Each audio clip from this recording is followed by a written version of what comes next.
کبھی آپ نے فیل کیا کہ ہمارے اندر انسانیت کی کتنی رمق باقی ہے؟ تو جس دل کے اندر حسد ہے، جس دل کے اندر بغض ہے، جس دل کے اندر بخل ہے، جو انسان بدگمان ہوتا ہے، جو انسان غیبت کرتا ہے، چغلی کرتا ہے، تانے دیتا ہے، وہ کتنا مطمئن ہے؟ چلو کوئی بات نہیں. حافظ ابن قیم نے بہت ہی زیادہ جھنجھوڑنے والی بات کہی ہے کہ ایک انسان جس کے اندر کتے جیسی ہرس ہو، اونٹ جیسا کینہ ہو، اور شیر جیسا غضب ہو، اور وہ کافی جانوروں کے نام لے کے کہتے ہیں، اس کے باوجود وہ سمجھے کہ میرے اخلاق اچھے ہیں، میں ایک اچھا انسان ہوں اور مجھے بدلنے کی ضرورت نہیں ہے. تو اپنے خلق میں دیکھیے کس کس جانور سے ریزیمبل کرتا ہے. جب آپ کسی برائی کے بارے میں نفرت محسوس نہیں کریں گے نا، کراہت، تو آپ کبھی نہیں چھوڑیں گے، آپ اسے کبھی چھوڑنا نہیں چاہیں گے.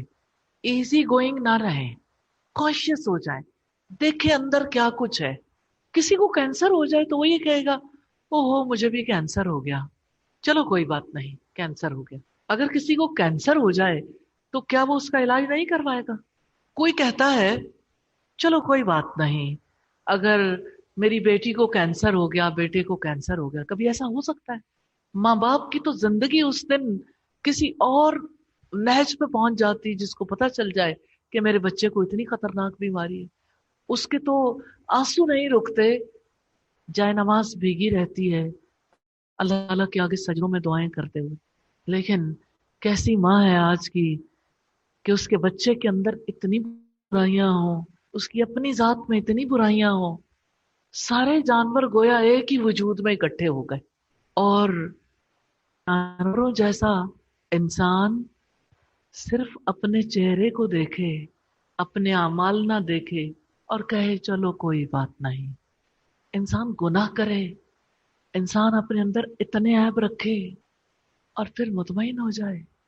قیامت کے دن یہ چہرے جو ہے نا، ان پر یا تو انسان کی اچھی صفات کی رونق ہوگی، ندرۃ النعیم، نعمتوں کی یعنی ان صفات کی رونق ہوگی، یا برے اعمال کی سیاہی ہوگی.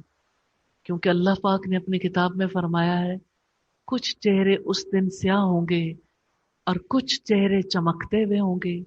تو جس دل کے اندر حسد ہے، جس دل کے اندر بغض ہے، جس دل کے اندر بخل ہے، جو انسان بدگمان ہوتا ہے، جو انسان غیبت کرتا ہے، چغلی کرتا ہے، تانے دیتا ہے، وہ کتنا مطمئن ہے؟ چلو کوئی بات نہیں. کیا اللہ کے رسول نے نہیں فرمایا حشر کے میدان کے بارے میں کہ اس دن برائیاں کرنے والوں کے ساتھ کیا بیتے گی؟ اب سوچئے، کالا چہرہ لے کے، منہ کالا کر کے ہم کہاں جائیں گے؟ برائیوں کی کالک کیوں رکھنا چاہتے ہیں چہرے پہ؟ جب دل کے اندر کالک ہے تو چہرے پر قیامت کے دن چمک کہاں سے آئے گی؟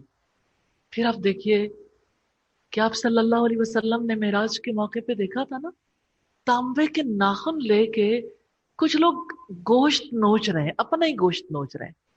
غیبت کرنے والوں کا معاملہ ہے جو لوگوں کا مردہ بھائی کا گوشت کھاتے ہیں.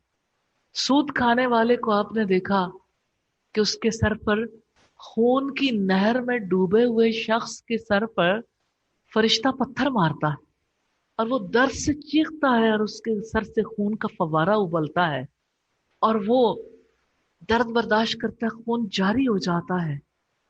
پھر جب تھوڑا سا آرام آتا ہے پھر نکلتا ہے، شاید میں باہر نکل جاؤں، پھر اس کا سر کچلا جاتا ہے.